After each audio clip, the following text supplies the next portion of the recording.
hello. I'm back. Thank you for coming back. I should also say, again, thank you to Johnny X for the intro again. So I'll start off. How many people here have ever gone to Wikipedia to look something up? Okay. How many people here have ever tried to change something on Wikipedia, actually edit a page? Okay. Of those of you that have tried to edit, how many of your changes stuck, or have any of you ever had one of your changes deleted from Wikipedia shortly after you created it? Okay. Has anybody here ever tried to create an article on Wikipedia? Okay. Did the article stick, or did they get deleted? Now, got deleted? It lasted an hour and a half. An hour and a half. Okay. So this story is, I keep hearing this, and so one of the things I'm going to try to do as part of this talk is explain to you kind of how the Wikipedia mindset is going, so that if you want to add something to Wikipedia, so it sticks. Because there are tons of art. There's about, I would say, and I'll have some numbers here, I think 1,500 articles that are created per day on Wikipedia. It's just this massive flow of information. About half of those get deleted on the same day. Part of that is because Wikipedia is a huge target for spammers. I'm not saying that the stuff that you guys were creating was spam, but spammers are constantly attacking Wikipedia. They, oh, it's free, I can go add anything I want. And so it's happening hundreds of times a day. Someone will come in and they'll try to create an article about their used car lot. And then they'll go around to all the articles about cars on Wikipedia and have them all linked to their used car lot article, and they think that they're getting kind of free advertising out of it. So there are, it's almost a kind of vigilantism on Wikipedia. There's other editors and administrators who are very anti-spam, who set up these kind of roving gangs that are scanning every new article that's coming in, every new edit that's coming in, looking for the spam so they can delete it on site. It's sort of like a really big game of whack-a-mole. And so as things are coming up and they're going delete, delete, delete, and just like that old Charlie Chaplin movie, you know, where he was doing things on the conveyor belt, and you just get used to delete, delete, delete, and then you may see good stuff that was maybe created by someone in this room, but it doesn't, maybe it sets off flags, and that they won't stop to investigate it. They'll just delete it, and then they keep on going and deleting with the rest of the spam. So I'm going to be talking about what kinds of things that they're looking for, and how you can modify your article so that it doesn't set off those flags, or if it does set off the flags, how you can kind of increase the comfort level and decrease the likelihood that whatever you did was going to be deleted. So my day job, as Johnny X mentioned, I make games, computer games. Games on the internet, games on Facebook, Congregate. I have a game on the iPhone now, Tiny Heroes. I'm also a hobbyist. I love cryptography. I've written a couple articles there and a couple books there, which the lovely Rain over there is selling. If anyone wants one, I'll be happy to autograph it for you. I also helped the author, Dan Brown, with the research for his novels. He wrote some stuff about cryptography in the Da Vinci Code. Lost Symbol. And Lost Symbol, I helped him with the research of Lost Symbol. One of the characters in the Lost Symbol is actually named after, it's an anagram of my name, Elonka. So I first started hearing about Wikipedia because I have a website, Elonka.com, and I love reading my weblogs and seeing who's linking to me, where the referrals coming from. And in 2005, I started seeing links that were coming to Elonka.com from Wikipedia, a site I'd never heard of before. And I went to Wikipedia and I tried to look up something, and the site immediately crashed because they were getting so much traffic. And then I would check a couple days later and it would crash again. So it was growing and they didn't have the server space, but gradually I went there a couple times and it didn't crash, and then I started getting interested in it. And I was already into online communities because I make games. I manage large multiplayer games. I've been managing large, massive online communities for well over 10 years at the time that I got involved with Wikipedia, and I thought, oh, well, this is another community, and I already have experience with the internet, I've experience with geek stuff, I'll be welcomed into the Wikipedia community. Boy, was I wrong. It's a very strong anti-authority culture in Wikipedia, and great suspicion of anyone who's ever made a name for themselves. So if you are what's called notable by Wikipedia standards, you're starting off at a net negative within the Wikipedia community. They are less likely to trust you than if you are completely anonymous.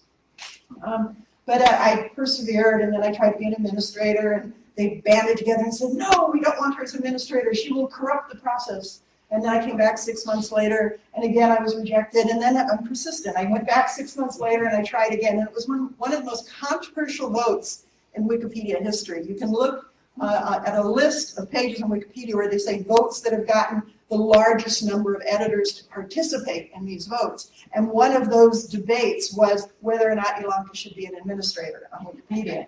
And but I was finally voted in December 2007. There have been many political efforts to get me removed from administratorship, but I have successfully repelled all of these advances, and I'm still an administrator.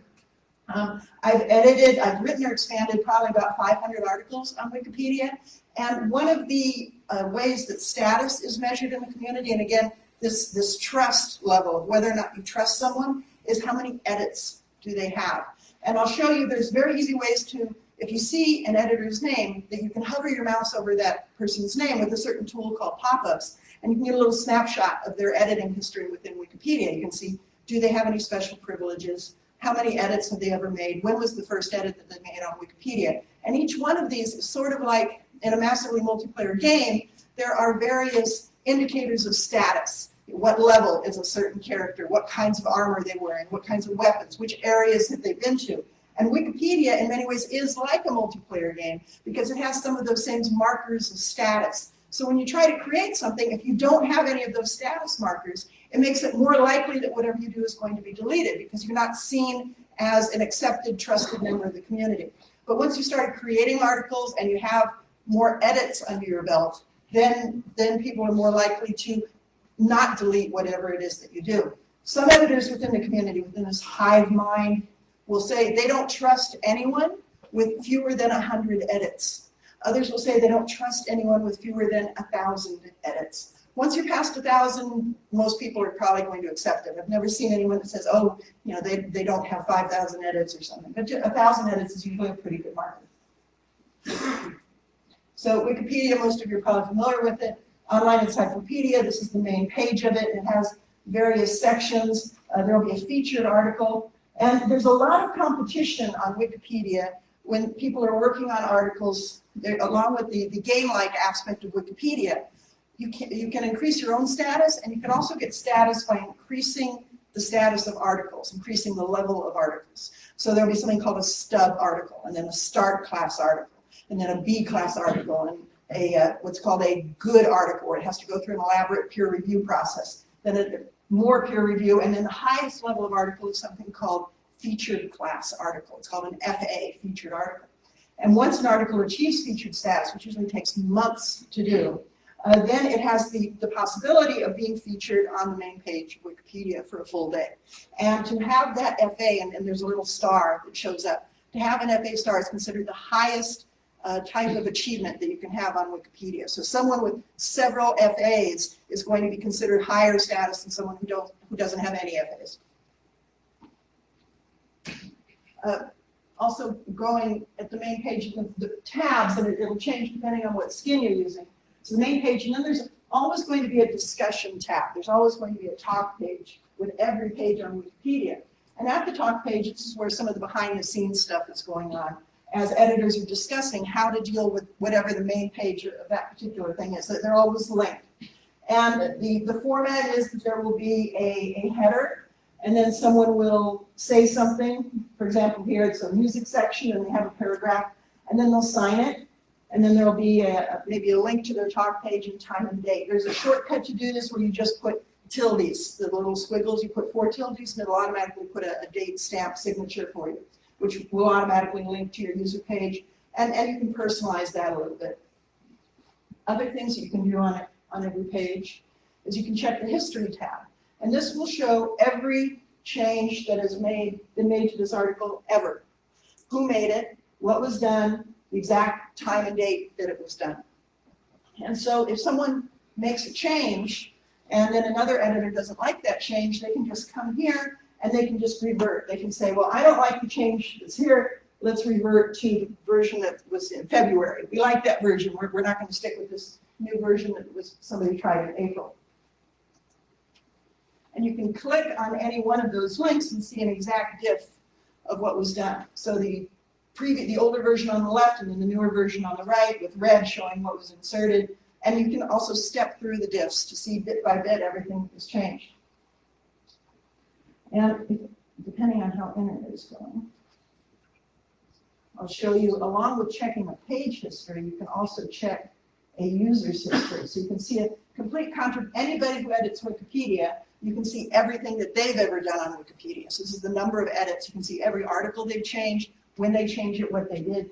And there's a tool called pop-ups, which you can set in your preferences, where you can hover over any one of these and it'll show you kind of everything that was done to that article. So I can hover over an article and it'll show me a list of everything that was done there. And then I can continue to drill down. I can say, okay, well, here's a user. Let's see, yeah. And I hover over a username, and as I mentioned, you can get this quick snapshot. So this is showing Elonka, and it has a quick clip from my user page. It says that it's hard to see on this screen, but it says I'm a sysop, 6,000 or 66,600 edits, and I first started in 2005. And if a user was blocked, that would show up. If they had certain other kinds of permissions, like check user or oversight, that would show up there as well. And then you could continue to drill down. You could say, okay, well, there's Elonka, and let's look at everything that Elonka has done today. Let's see if it pops up. Yeah, the internet's a little weird. That may not work, sorry. Yeah, I think we just lost internet. The whole thing. So I'm cached.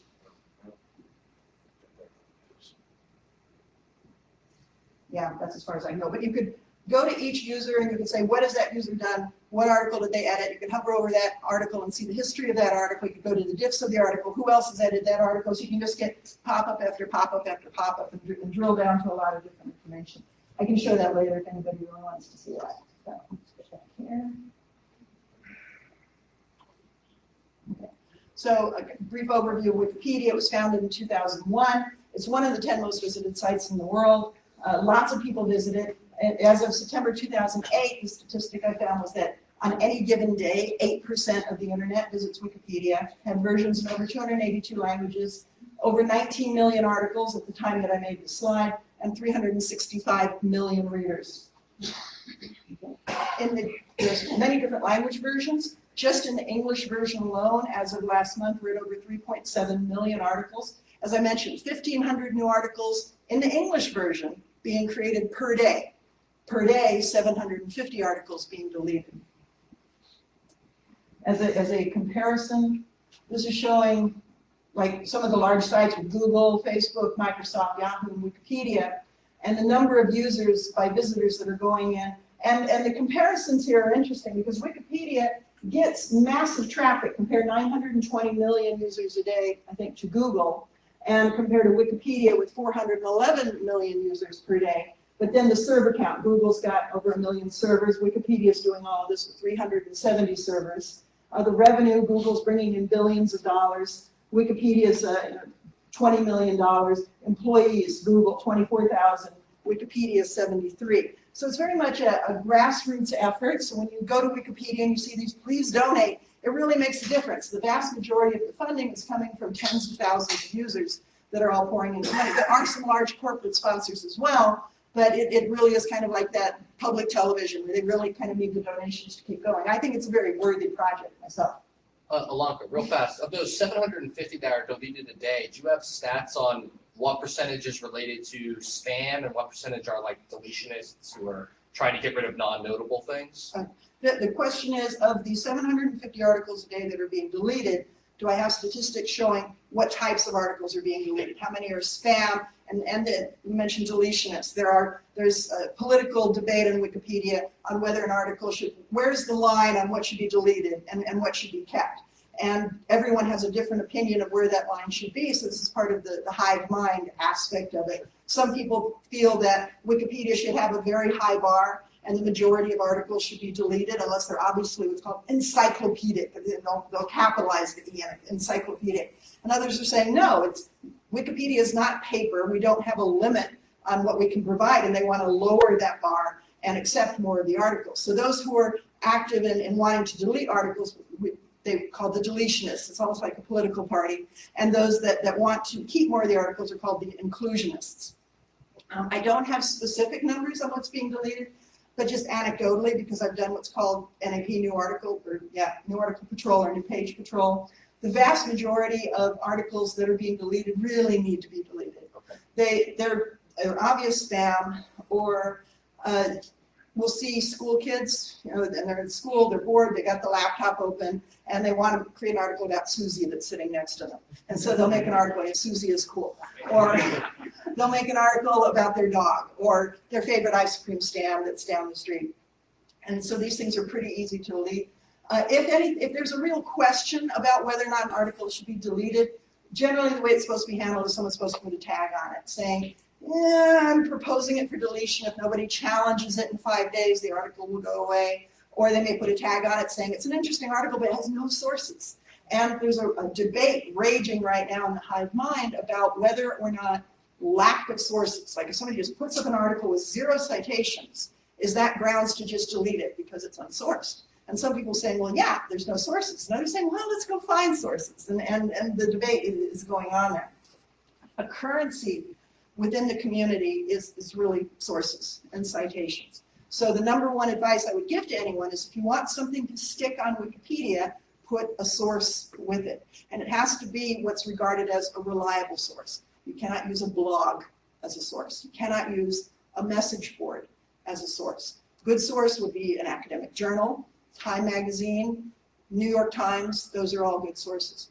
Then you might have something like there was a debate right now about somebody created an article about a wrestler, and they were sourcing it to PWI, which is Pro Wrestling Illustrated. That was the only source that they had. So there's kind of a debate, is PWI a reliable source? Especially in the wrestling community where they're kind of making things up and the wrestler, you know, there's fact and there's fiction being mixed in. So there's ambiguity about whether or not it's a valid source.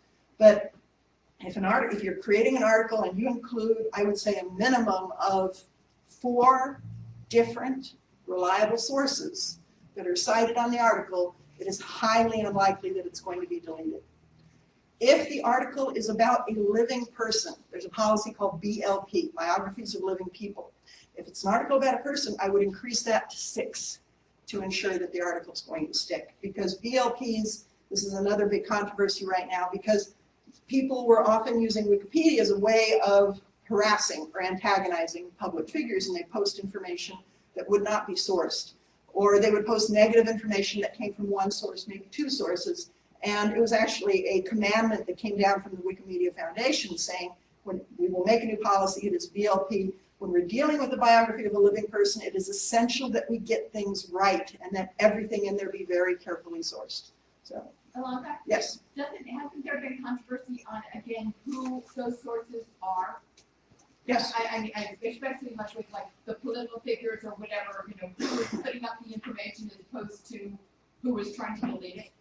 So the question is, has there been a controversy about who the sources are, especially when dealing with political figures? Absolutely yes. And real world controversies, especially with an election come up, definitely are reflected on Wikipedia.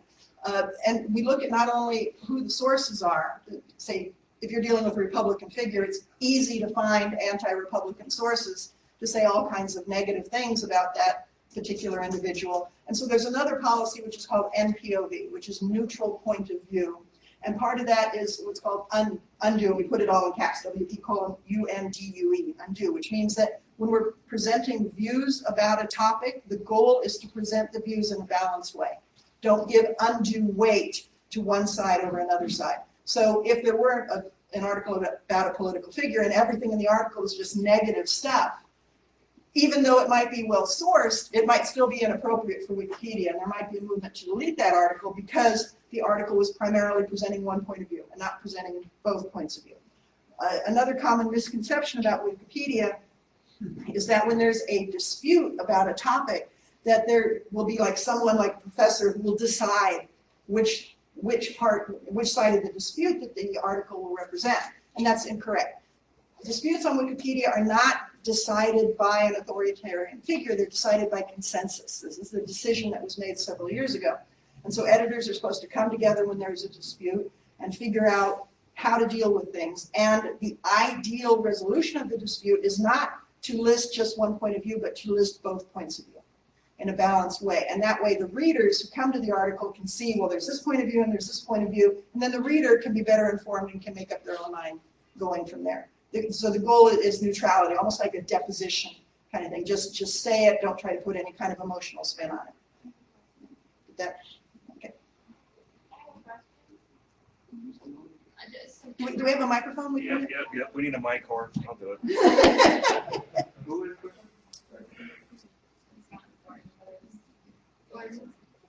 We're talking about mutual point of view.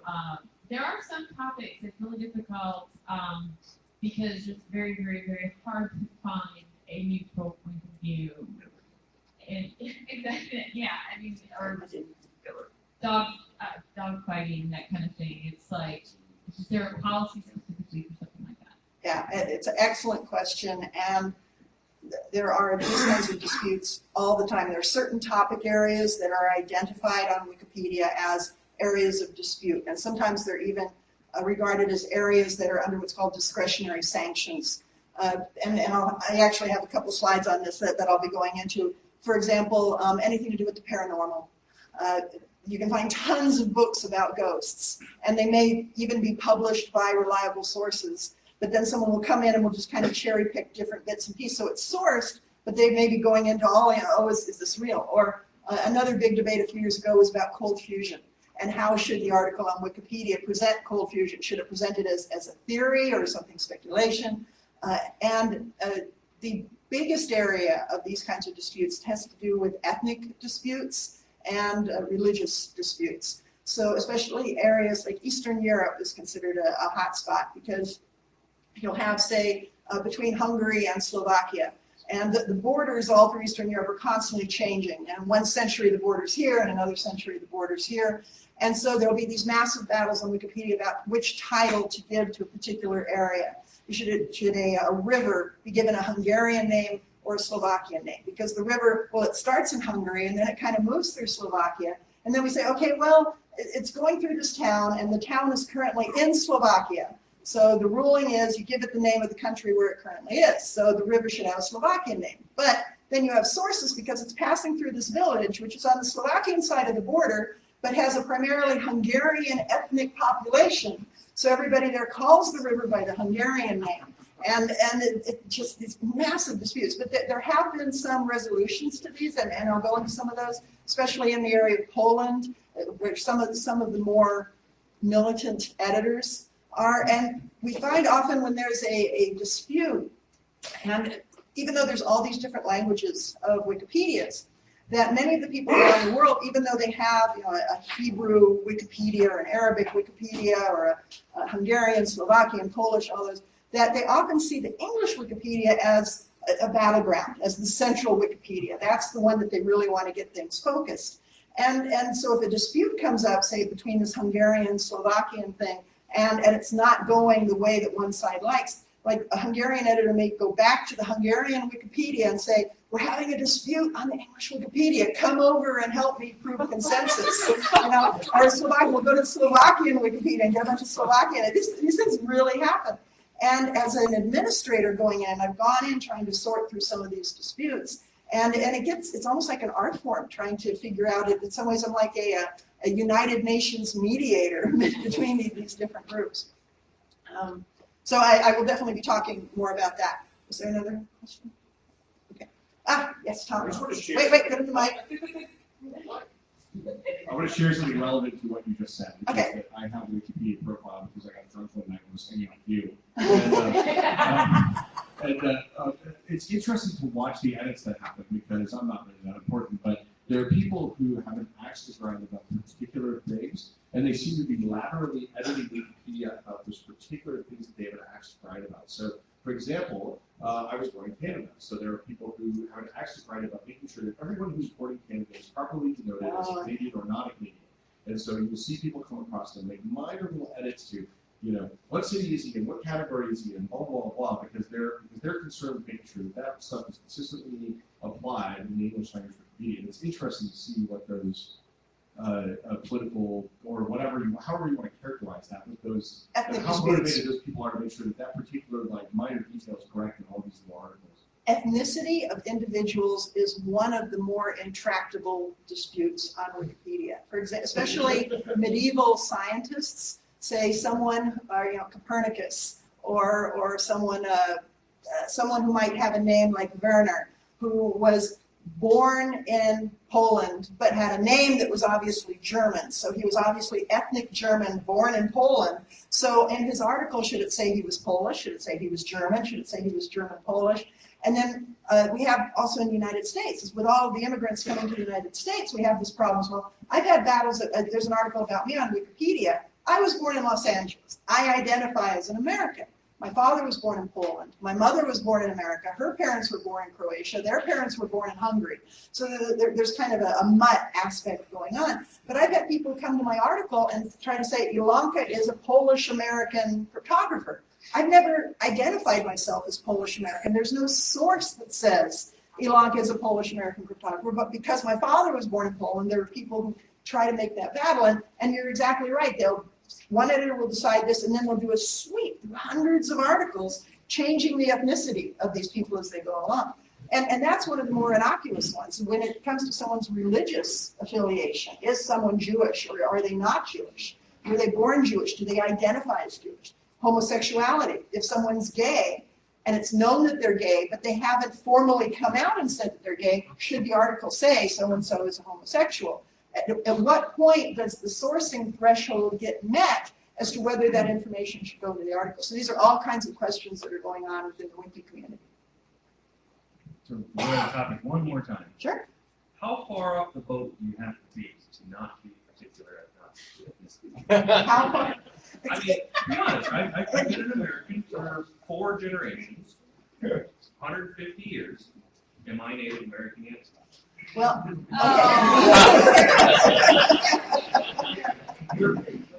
the easy answer to that question, as far as Wikipedia is concerned, the easy answer would be, is there a source which identifies you as Native American? If there's not a source, then it's not going to Wikipedia. And I appreciate you were being facetious about it, but the sourcing issue is so crucial to Wikipedia that if there are no sources, it just shouldn't be there. It's a misconception about Wikipedia that if someone knows something, and it may be factual, it may be right, and may be sourced somewhere, but just because something is true doesn't mean it should be on Wikipedia. As an example, we're here at PhreakNIC, Nashville. We're in this hotel. Let's say UFO landed outside in the parking lot. We all saw it. We go out there, we take pictures of it. We rush to Wikipedia. We add something to the Nashville article, and a UFO landed on November 5th. It would get deleted as unsourced. Because even though we all saw it happen, no one else has written about it yet. And until there's a newspaper article about it, or a magazine article, or something, it cannot go into Wikipedia. Personal observations cannot stick on Wikipedia. You have to have a published source. Another question. One more quick question. I've been digging into some dead tree tomes, right? Is there a vehicle for referencing non-digital sources? Absolutely. And that's another misconception about Wikipedia, is that sources have to be online sources, which is completely untrue. The sources need to be published. To be reliable, they need to be perceived as something that has had some sort of editorial control. It can't be someone's personal diary. However, if someone's personal diary was published in an academic journal, then it can be used as a source because it was published. Though we make a differentiation between primary sources, secondary sources, and tertiary sources. Primary source would be like a diary, a photo that someone took. Secondary source is a newspaper, which draws from diaries and personal interviews, and that's a secondary source. And then an encyclopedia, Britannica or something, would take those secondary sources and provide a summary, and that's the tertiary source. Wikipedia, the ideal currency is secondary sources published by reliable publishers with reputation for fact-checking and accuracy. That's the highest level, and then there's all kinds of gray area around that. Can research go on Wikipedia? Can research go on Wikipedia? the question, okay, so the first question I take, is it published research? Yes. Or published where? APS. American Physics Society. Okay, so American Physics Society has an academic journal? They have 4. But that's... Okay, then if it's published in an academic journal, you're golden. Okay. So if you have something you want to present and it's not published, find someone to publish it, and then you're good. Ideally, a publisher with a reputation for fact-checking and accuracy. A fanzine starts getting into the gray area there. There's some, or podcasts start getting into gray area. There's some people that they record one podcast and then they try to use it as a source, probably not okay. Then again, there might be a podcast that's been going for years and years and years. Binary Revolution, I think there was a debate about whether or not it was a reliable source for presenting certain information. So that another one of the rules of Wikipedia is not consistent. There will be areas where certain types of sources are okay, but in another area, those types of sources will not be okay. And that line is constantly moving. You can have 2 articles in the same topic area, about the same time frame, and they'll both have bad sources. This one will get nominated for deletion, this one will get left alone. And in the deletion argument, someone will say, well, hey, what about that article? That article's there.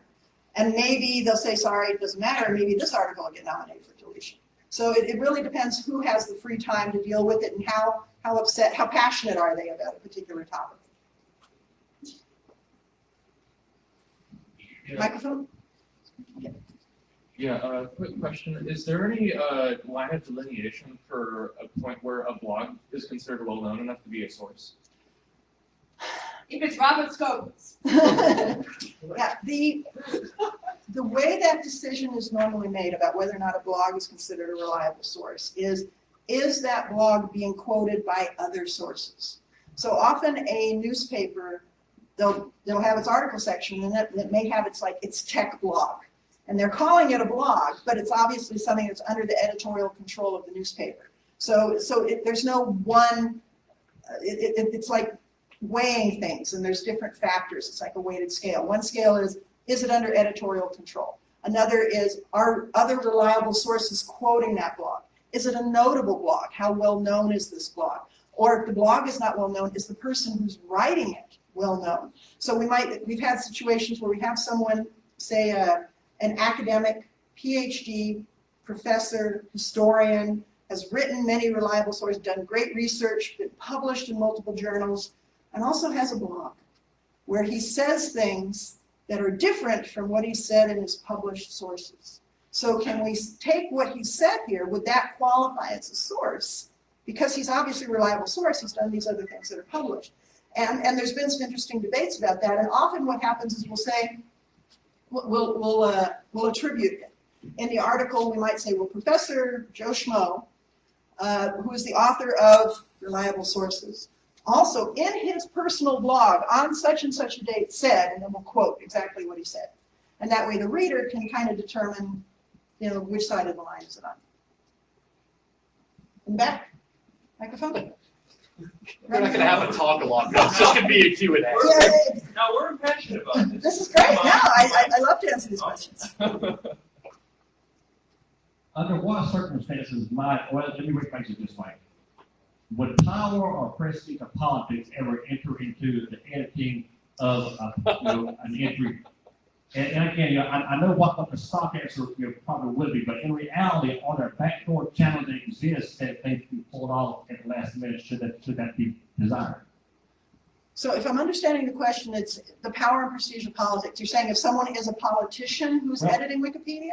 No, what I'm saying is, let's say, for instance, that a politician is in a close race for re-election. Some breaking news comes out in the last few weeks that is true and can be verified. Right. What I'm asking is, are there backdoor channels through which an article may be pulled, even though it can be verified to be legit? Don't they freeze them if they're? Yeah, to answer your question, yes. And you're saying, can't they freeze them? It's called protection.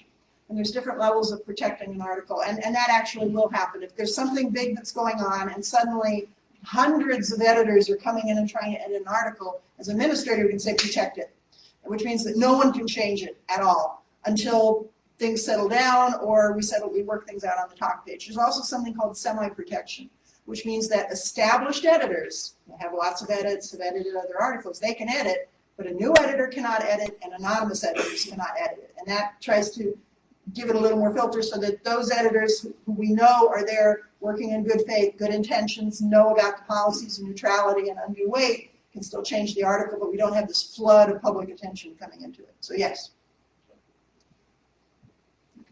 So just a couple more stats on Wikipedia. This image was taken from about 2009. So imagine that you're looking at the Encyclopedia Britannica, if anyone still remembers the paper version. So imagine one volume of Encyclopedia Britannica. if we're using that as a size comparison, how big would Wikipedia be? And it's often smaller than people imagine. They think, oh, Wikipedia, it's got more information than the Library of Congress. And no, it's got about 1 row of books in the Library of Congress. And again, this picture was 949 volumes. When I checked last month, they say the English Wikipedia is currently equivalent to about 1,571 volumes of the Encyclopedia of Britannica. In terms of number Oh, is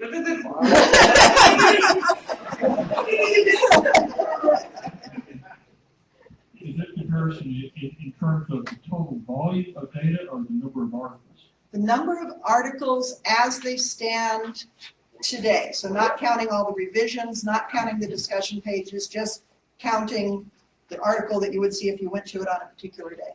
By the way, if anyone ever wants to use Wikipedia as a source, and I know there's a lot of controversy about this in academia, many teachers are telling their students, don't use Wikipedia as a source.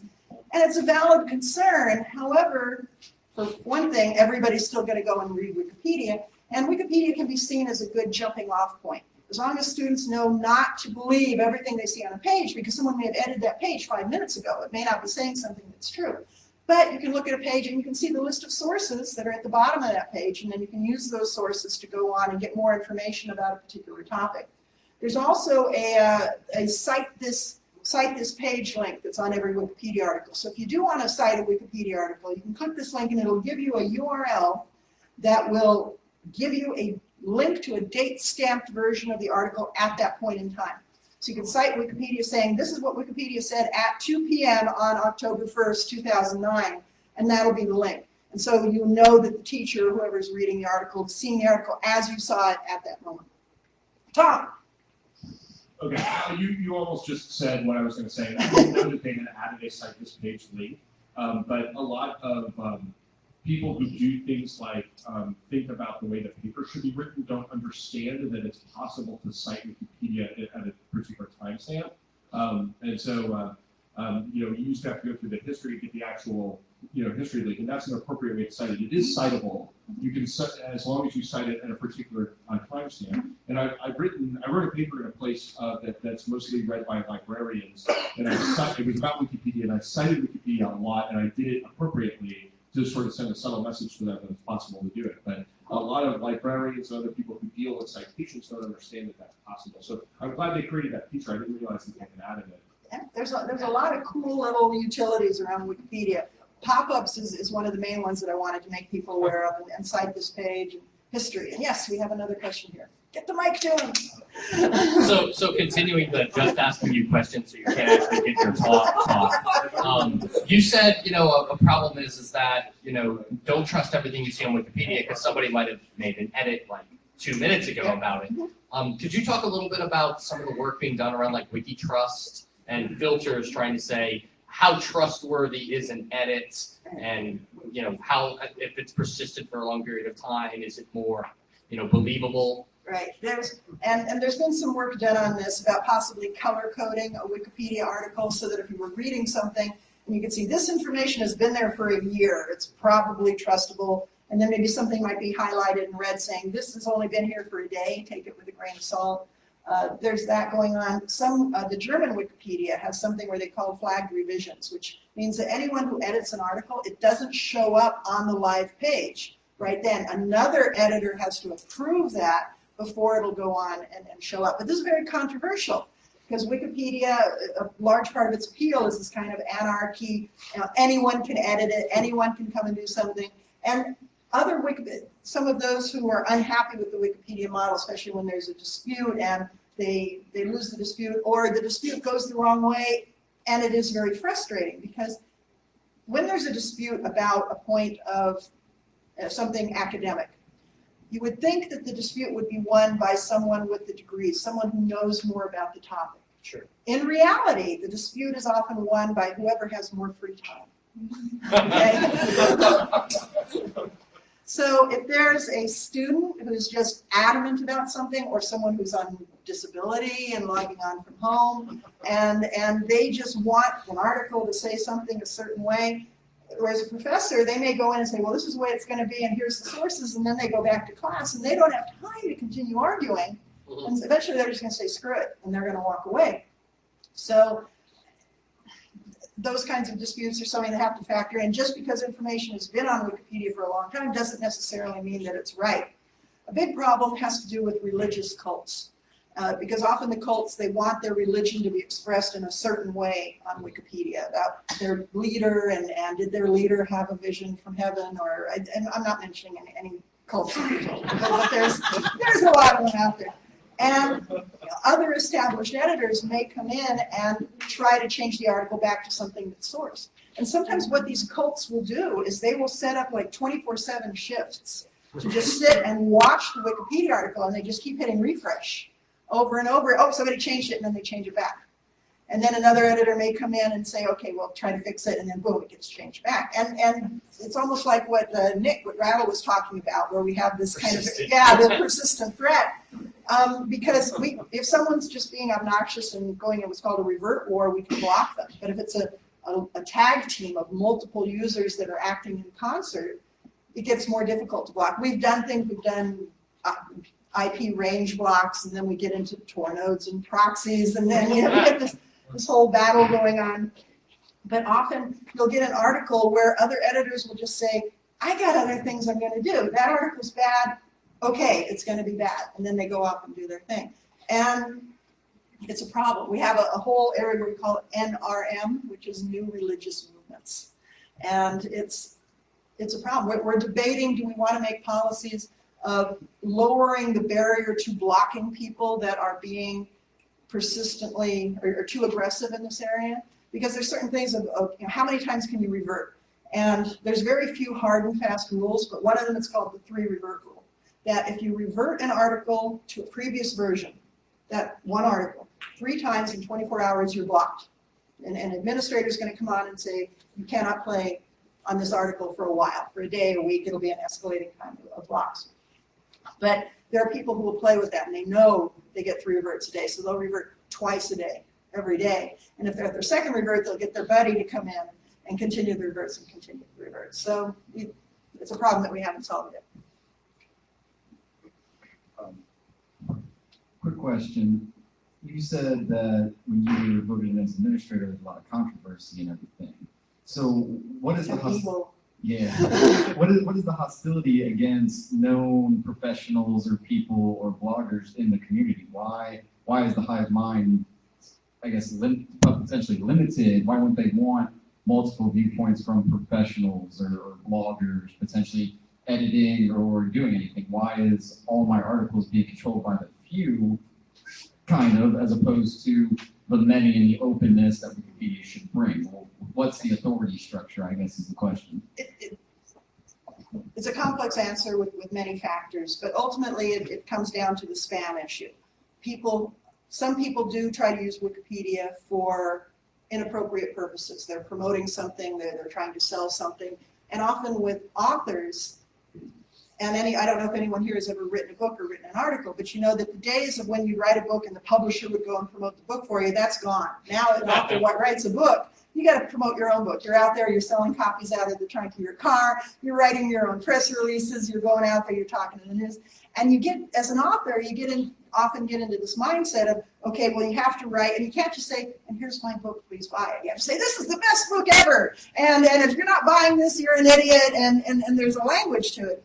And authors, academics, anyone with a product, it's not just authors, it could be someone who's created some software, it could be someone who's created some kind of cool new toaster, it could be anything. And often these people will come to Wikipedia and they know about a topic, but their ultimate reason for being on Wikipedia is not to add to the body of encyclopedic knowledge, but is to promote their own topic, promote their own book, promote their own, in some way, it's COI, conflict of interest. They're trying to do something that's going to give a financial advantage to themselves, to their company, to a coworker, or to family members. And this happens so often that as soon as someone edits an article about a topic that they're closely associated with, suspicion immediately happens. And it's a valid suspicion, because I would say 75% of the time, the people are there to promote themselves. And it's very rare that someone will come to Wikipedia and write about a topic that they're closely associated with purely for altruistic reasons.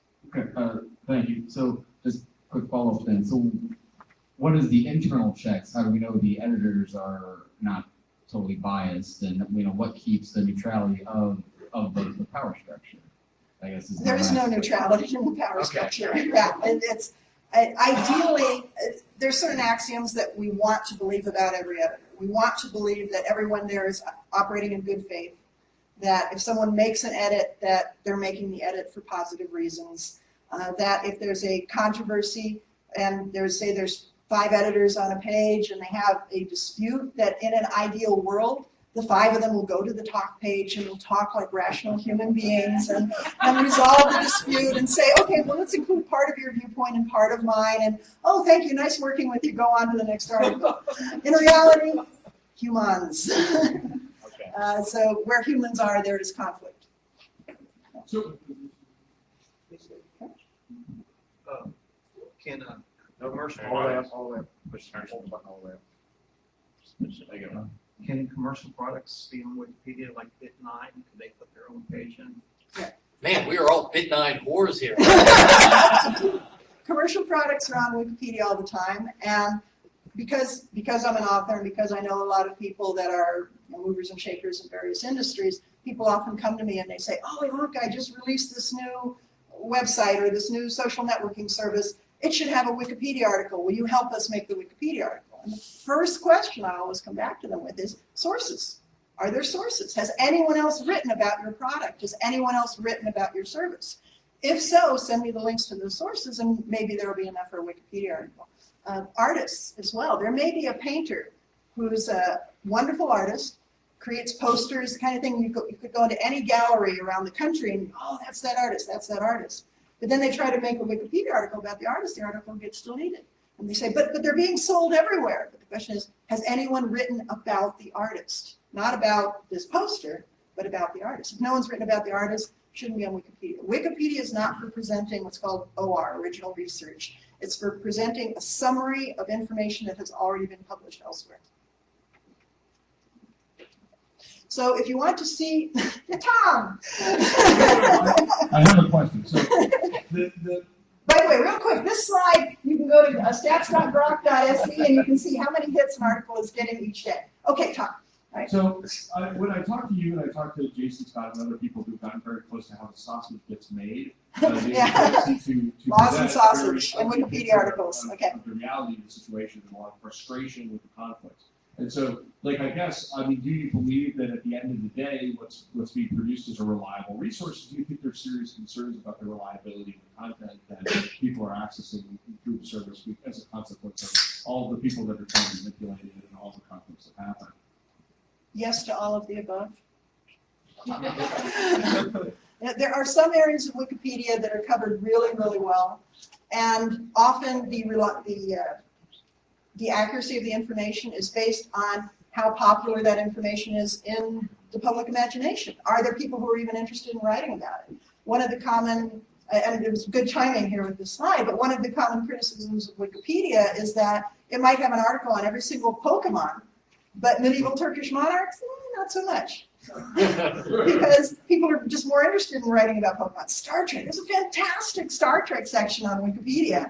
You can go in and you can read about every episode, you can read every character, you can see all the different versions of the USS Enterprise. Awesome. But then you want to go in and say, well, let's read about ships from the 1600s. And there will be information there by people that are just shipophiles, and there's probably a word for it, but people that just love that topic, and they love documenting ships, and they love documenting planes and trains, subway stations. We have really good coverage on Wikipedia of subway stations. Some people are just passionate about tracking train stations and subway stations. So this slide is actually related to that, and each column here is showing a different language Wikipedia. So it's difficult to see here, but from the left we have the English Wikipedia, then Chinese, Japanese, French, German, Russian, Spanish, and I forget what HI is. Anyone know what the HI language is? Okay, anyway. Hindi. Hindi, maybe, okay. So, and it's showing the readers in that language, when they're going to their language Wikipedia, what kind of information are they looking for? So the light green here is pop culture, and showing that in Japan, When Japanese go to the Japanese Wikipedia, the #1 topic they're interested in is pop culture. They're less interested in issues about health or geography.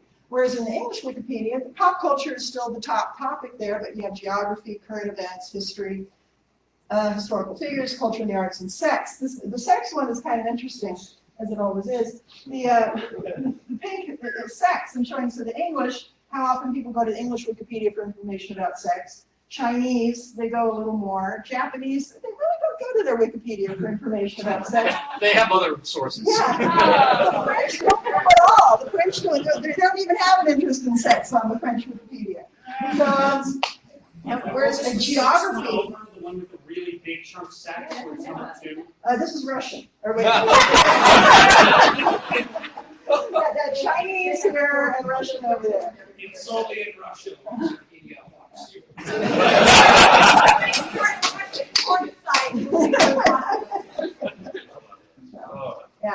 That's a whole other topic about where is the line between what is and is not appropriate about sexual topics on Wikipedia, especially when people are uploading images for encyclopedic purposes. It's got a such baby editor. Right. Okay. So disputes on Wikipedia, I'll talk a little bit about how they are resolved, and there's an entire pipeline for it. Ideally, the ideal method is the editors involved go to the top page and have a polite civil conversation about how to deal with the dispute. When that doesn't work, when? Often it works, but often it doesn't work. And again, you have to realize there's thousands of articles being created or modified on any day on Wikipedia. There's many editors in there. The vast majority of things are dealt with in a very civil way. There's no major dispute. But then we get into the ethnic disputes and things start getting more complicated. Political ones. What? The political ones. Yeah, the political, especially with the elections coming up, or anything to do with pseudoscience, like homeopathy or any of those. Intelligent or creative design. Yeah, oh yeah, evolution. And one of the big ones was whether or not the Earth is round. In fact, if you go to the article about the Earth, and it's oval. You can read the whole article about the Earth, but nowhere in there does it say the Earth is round in the article. That was the agreement that they came to. Now there is a thing about where they have a link out. Go here to read more about the shape of the Earth, and then you go to a separate article that talks about the shape of the Earth, and then they start going into theories and controversy about the shape of the Earth, and so it's covered. But the core article of the Earth, it's not mentioned. Right. So they try to resolve it on the top page. Then they may go through something of requesting a third opinion or a request for comment, an RFC. Then you can try and go through some mediation where you request, again, a volunteer to come in and try and mediate the dispute. If all of those fail, then it goes to the arbitration committee. And the arbitrators, this is a group of volunteers that are elected by the community. They probably have the most authority within the wiki culture. And there's an election coming up. Once a year, the community bands together and elects arbitrators. The nominations are actually going to start in about a week. And one of the things that I do is I create a voter guide. So each year I put a list of, here's the people that are running for arbitrator, I'm supporting these or I'm not supporting these. So it's very much like real world elections. Then these arbitrators, they will make decisions. They do not decide anything to do with article content. They only make decisions about user conduct. So if there's a dispute, what the arbitrators will do is, and they get tons and tons of evidence, is they will look at the dispute and they will try and figure out which editors are there and are trying to discuss things in good faith, and which editors are there because they have a point of view that they're trying to push. And the arbitrators may say, okay, you and you are no longer allowed to edit in this topic area, ever, or for a year or something. And then ideally that allows those editors that are there working in good faith to try and, again, work to come to a consensus. The arbitrators can also authorize administrators to have more power. Administrators are generally they perform janitorial purposes on Wikipedia. We delete things, we undelete things, protect and unprotect pages. But every so often the arbitrators will say, okay, in this topic area, any article that has anything to do with Israel or Palestine, or Northern Ireland, the Troubles area, administrators are authorized to impose additional sanctions. So now instead of the arbitrator saying, you're not allowed to edit, any administrator can go in and issue warnings and then remove editors or protect the article. Again, the administrator cannot make decisions on content. They can only make decisions related to user conduct.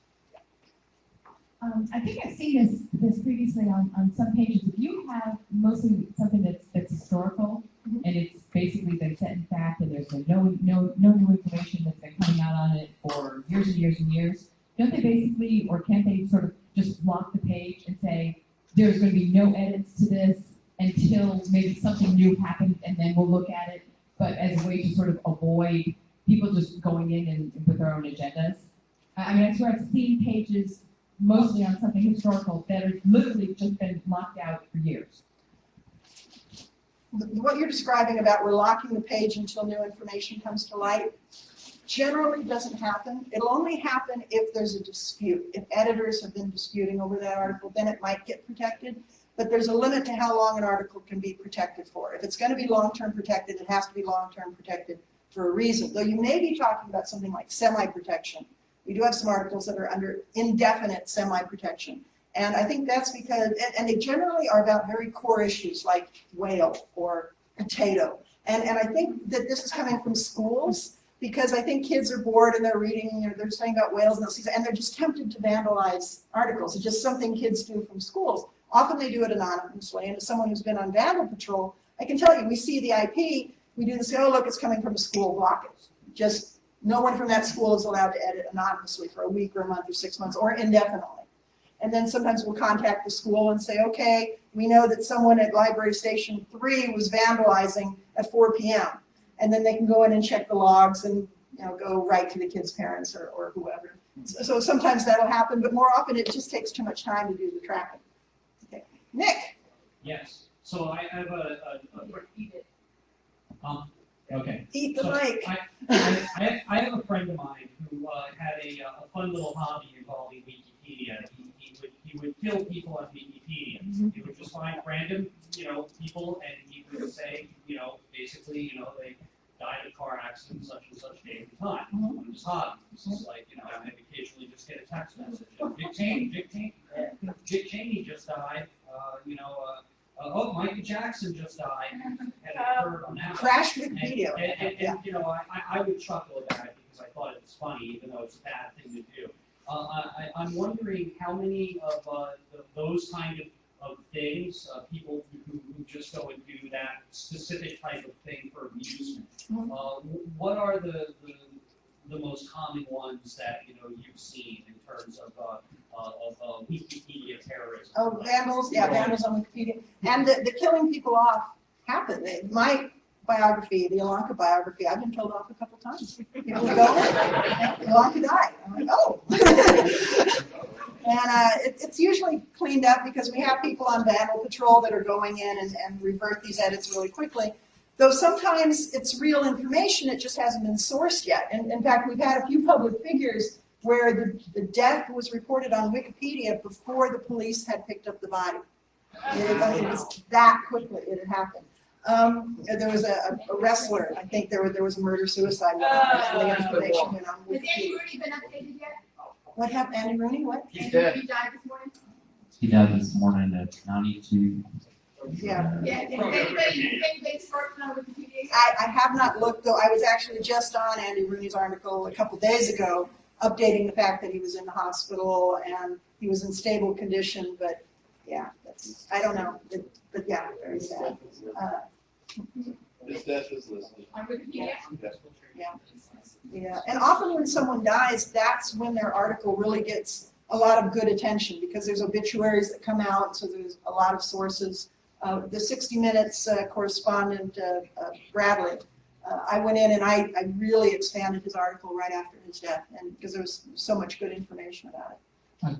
I've heard from various news media that sometimes they find that whenever a piece of information comes into the newsroom, the first thing they do is they go to Wikipedia, and about half the time it's already been updated there before the newsroom gets the first clip that they need to even send a reporter out. Yep. Yeah. Ideally, something shouldn't be on Wikipedia until there's a source for it, but often people will just go and they'll update it. I mean, I've thought about this personal level. My mother, she has an article on Wikipedia, she's still living, and I'm thinking when she dies, like, am I going to be the one to go to her article? article post that she died.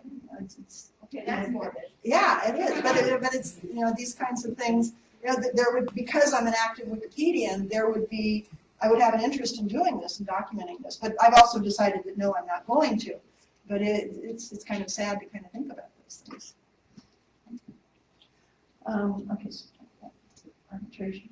Other ways to be informed about the Wikipedia community, there's a newsletter called the Wikipedia Signpost, and it's a way that Wikipedians stay informed about what are the hot topics, where are the big controversies, what are the arbitration cases that are going on right now, the different status.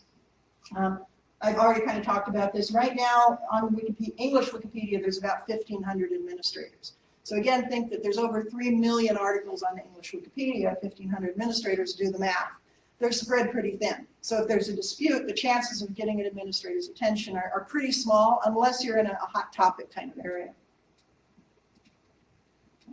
And another misperception that people have is that administrators are senior academics, whereas in actuality, many of them are students, just people with lots of free time.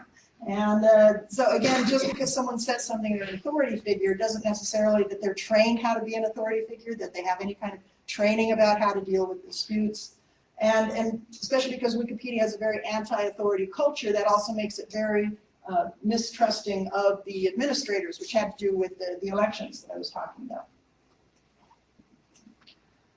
And again, we kind of covered this. These are areas that have frequent edit wars: Eastern Europe, Northern Ireland, anything to do with a time period called the Troubles, Palestine, Israel, anything to do with pseudoscience and paranormal, election candidates, that came up, and anything to do with conspiracy theories. There's always battles in those articles.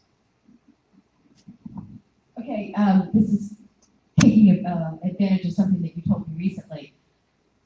When you had something, and I'm involved with this, and this is why I want to know. I'm involved with DragonCon, and there's been obviously a lot of controversy with DragonCon just recently. I just rewrote the DragonCon. Yeah, and you told me about that. How do you source DragonCon? Easy. I have a library card. I log on to, it's called youranswerplace.org, which is my library. I go to Newsbank and I search on DragonCon. And I get any newspaper article. Then whenever DragonCon happens, there's always newspaper articles about it, and then I use those.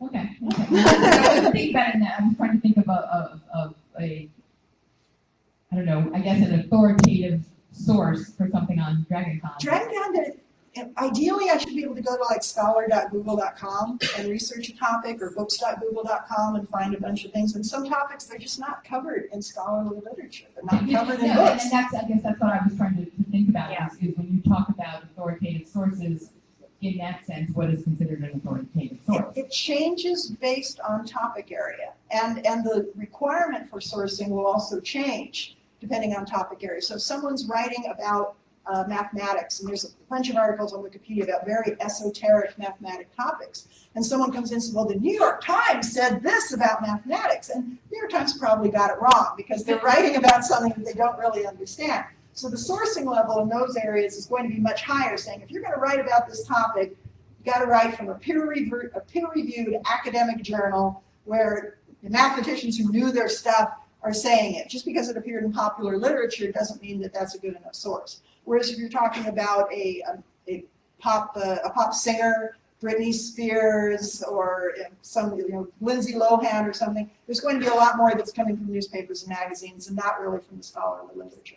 It just depends. Not even worthy of remind, but Andy Rooney's been updated. Yeah, Andy Rooney. I think someone over there was checking that as well. And I'd be curious to know what time he died and what time the Wikipedia article got updated.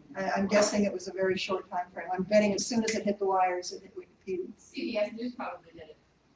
Yeah, as soon as it was announced on CNN, that could have been a source. I've worked from live newscasts at times, which is a little dicey, but I've done it. Like when who's the swimmer, Phelps, when he won his 8th gold, and Mark Spitz went on TV to talk about how how proud he was of Phelps, and it was a very beautiful, gracious speech. And I had it on my DVR, and I transcribed it, just a paragraph, straight onto Wikipedia, so it's in the public record. This is just another area of dispute, is about images of Muhammad. And there are big debates on Wikipedia about this. about whether or not to include images that some people would find offensive. I don't know how many people follow the dispute, but most Muslims are against any kind of visual representation of Muhammad. It's just considered blasphemous within the religion, even if it's a positive image. And so for them to come to Wikipedia and be reading an article about Islam or about Mecca or the Kaaba or one of the holy sites and to see an image of Muhammad right there is very jarring to them. It's very negative to them. And so there were debates about this of should we remove these images to avoid offending people that are of that faith, that are reading about their faith on Wikipedia. And the consensus decision is no. Wikipedia is not censored. We are an information source. We will provide these images. So I don't know if anyone here is Muslim, but I'm going to show some of these images. So I just want to kind of give you advance notice. In Islamic tradition, when they do represent Muhammad, they even present it in a very respectful way where they'll kind of white him out or they'll represent him wearing a veil. And there's Muhammad sitting near the Kaaba. And then this image was created by Mongols right around the time that they were converting to Islam. So they had different kind of customs. And it's a wonderful story about how the Kaaba had been destroyed at a period in the past, and the clan elders were arguing about who should be able to place the last stone, the black stone, into the wall of the Kaaba, and then no one could agree, and then Muhammad came up with this idea saying, well, we'll lay out a tapestry and we'll place the stone on the tapestry, and then all the clan elders can simultaneously lift the tapestry. So they're all lifting it together, and then Muhammad placed the stone in with his own hands. And it's a beautiful story, and it's the story of Muhammad as a peacemaker. But that image is constantly getting removed from Wikipedia. People will come in and they'll remove it saying it's blasphemous, then it gets put back, and it gets removed, and it's put back. But the rule is that it will stay.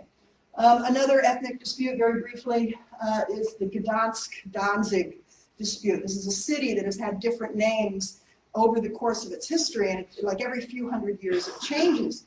And dealing with this is like, okay, well, what do we call the city if it's an article about the city today? What do we call the city from 300 years ago? What about if someone was born in the city when it was one name, and then they became famous when the city had a different name? What should we call the city in the article about this particular individual? And this dispute raged laterally through hundreds of articles on Wikipedia. And then for 2 years they debated it, and they finally came up with a solution, was that every article that would mention Gdansk or Danzig had to include a template on the top page of that article that spelled out very specific rules, saying if you're dealing with an article that's talking about a time period between 1308 and 1945, use the name Danzig. If it's before 1308 or after 1945, use Gdansk. If it's a biography of someone who's clearly German, use one name. If they're clearly Polish, use a different name. And then if they identify to something, and just spell it out step by step. And this is actually an example of an ideal consensus dispute resolution in Wikipedia, or what I also call the pizza principle. Like we have a bunch of people in a room, we're trying to decide what pizza to get. Some say pepperoni and some say sausage. You know, are we going to argue about it all night? No, we'll get a pizza, it's half pepperoni, half sausage. Everybody's happy. And that's the way Wikipedia articles ideally should be written. Just have everyone's viewpoint represented. Yes. Sorry? Both names? Yeah, you got both names right there in the title. Why not just use both names? That was, they decided, that those that decided said they were not going to do that. Because then there also would have been okay, should it say Gdansk Danzig or Danzig Gdansk? You know, which one should come first? There were many, many solutions that were proposed. And some people have also suggested a technical solution. Why not make it so that if someone's German, they see German names on all the articles? You know, if someone's Polish, they see Polish names on all the articles. We don't have the mechanism to do that, but we may do that at some point in the future. Again, all the code is open source, so maybe someone will figure out a way to do that. If you want to, sorry? I understand how you verify somebody's German, like if Yeah. a German says when I'm in the United States. That comes to the identity talk that you would have. It's how someone self-identifies. What does someone say? If they write about themselves saying, I'm German with Hungarian parents, then we'll probably have in the biography, this person self-identifies as German with Hungarian parents. Even if the parents were actually born in Croatia instead of Hungary, we'll probably take that person's wishes. But even that is controversial because it may go against other sources. But something like, say if an encyclopedia is saying, so-and-so was born in 1923, and then the person comes in and says, no, I was born in 1922. But all the sources say 1923, we're going to take the person's word for it that they were born in 1922.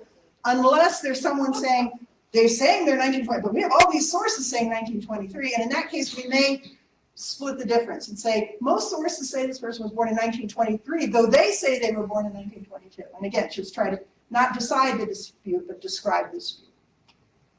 Anyone who wants to see an edit war on Wikipedia, there's a website called wikirage.com. It tracks the edit wars. And it'll show, like, over the last hour, which articles are getting the most reverts back and forth with the most edits. It doesn't necessarily mean that there's actually a dispute there. It might just mean that the article is in the news, CNN just covered it.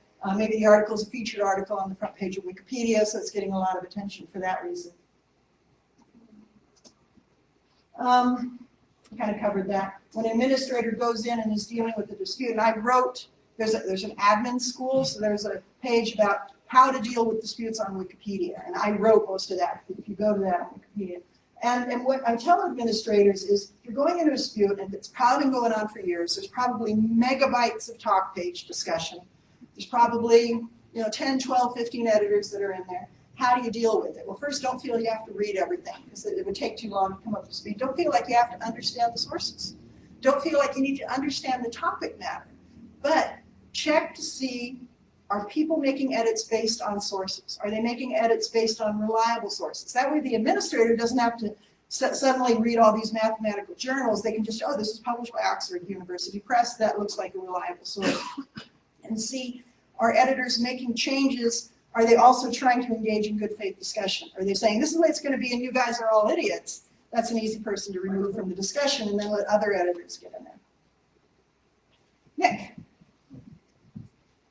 You have 5 minutes. Thank you. I'm done. Okay. How often does somebody put like a reliable source, an academic journal, something that's just definitely a reliable source, and they cite it, but what they actually wrote had absolutely nothing to do with the source that they used? It happens. It happens a lot, and it's one of the more difficult things to deal with because they're putting bad information in the project in a way that makes it difficult to identify and difficult to remove. Other editors really have to spend some time in going in and looking at the sources. I dealt with somebody about this who was adamant about a certain time period dealing with Mongol history, that the Mongols had had a secret agreement with Jacques de Molay of the Knights Templar, and that they had gotten together and captured Jerusalem at a time during the Crusades.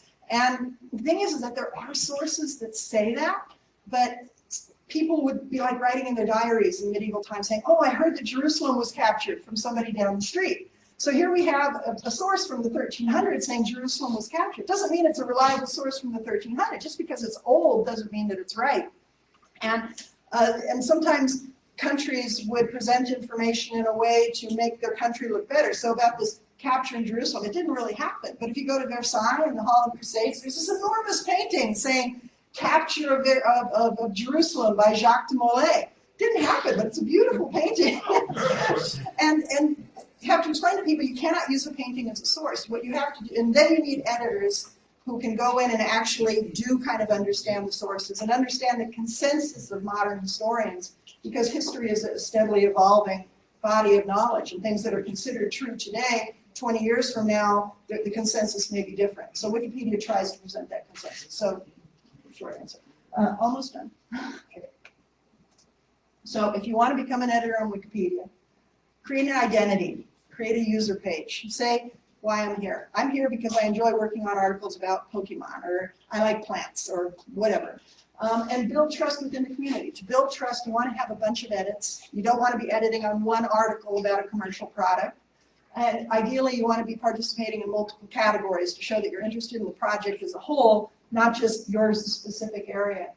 There's lots of cleanup that needs done. There's plenty of cleanup categories. You can just go through and fix punctuation or fix bolding here and there. And all of those things give you edits, which increase your status within the community. When in doubt of whether to edit something, go ahead and edit it. Be bold. Go in, make a change. That's a Wikipedia policy. Be bold. Worst that happens, it gets reverted. But yeah, given a choice, just go ahead and do it. Try to cite your sources. Number one thing, have sources, cite them. Don't worry about formatting and getting all the citation templates right. If you just put in and say, here's my source in parentheses, someone else will come along and will clean it up after you. So just get your sources out there. And try to build networks with other Wikipedians. Build that trust network with other people that are working on the project. If you see an error, just go ahead and fix it. If you see something that's unsourced, that you think is wrong, anything that's unsourced can be removed immediately. But the etiquette, the politer way to deal with it is to put a fact tag on it. You've probably seen these citation needed all around Wikipedia articles. So if you have a concern about it, add the tag. If the tag's been there for a year and no one's added a citation, go ahead and delete the sentence. Any unsourced information can be removed by anyone. The burden of proof is on those who wish to include the information, not on those who wish to remove it. But again, if it's about a living person, just remove it on the spot. Don't worry about it, because the burden of proof rises dramatically for any biography of a living person. If anyone here has an article about themselves, and I know a few of you do, and there's something wrong, just go fix it. Don't worry about it. Though, if you want to follow a more elaborate system, go to the talk page and say, this is wrong, can someone change that? I had a bunch of errors in my article. I put it on the talk page. Year and a half went by, no one got to it. I kept saying, oh, can someone change this? Finally, I went in and said, I just rewrote the article. I rewrote a draft version in my user space, and then I went to one of the dispute boards about biographies of living people saying, I've rewritten the article, can someone put it in? If no one's putting it in, I'm going to put it in, but 2 years is enough time to wait. And if a dispute arises, stay calm. Take the long view. There's no deadline on Wikipedia. Clear your calendar. Well, often one way to deal with a dispute is if there's an argument. Oh, I got to argue about this right now. But often just walk away from it if you can for a week or a month, and then come back and then change it, and maybe the person you're arguing with is gone. No more dispute. Take the long view, eventualism. Work on other things than that article. That helps as well. But you can ask for opinions from other editors, request for comment. Ultimately, if there's a dispute, don't try to decide. Don't use Wikipedia to decide a dispute. Use Wikipedia to describe a dispute over a topic. Consensus, yeah, covered all these. Community, got that. So if you want to participate, create an identity, edit multiple topic areas, stay calm, cite your sources, be open to compromise, and try to keep it neutral. That's it, right? Thank you.